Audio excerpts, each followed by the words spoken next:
家己市立美术馆甲步田省雕塑纪念馆合作举办展览，展出台湾头一代雕塑家步田省相关的小解，也有无同时期雕塑的作品。一件雕塑作品，拢是台湾国领域的头人，也是台湾第一代雕塑家步田省的作品。家己市美术馆为2月23到5月28，伫馆内展出步田省的作品。这个胸像以前都被忽视了，那这一次嘉义可以把这个胸像的角度来切入来解析这个普天生。我是觉得爸爸这30几场的展览是一个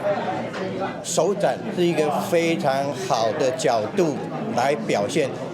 普天生的另外一个面貌。这届展览除了40多件头人的雕像，嘛展出步田省学生时代伫日本的记录甲生活创作，希望互来看的人会当了解这位家己出身的雕塑艺术家。我想这一个策展呢，也是代表着是一个嘉义的艺术家古天生他的一个雕塑，不只是雕塑，从这里面我们可以看到艺术的价值。当你安尼去理解这个人的时阵，专业的生活的，你理解了，你就会当去参观伊的作品，更较好理解。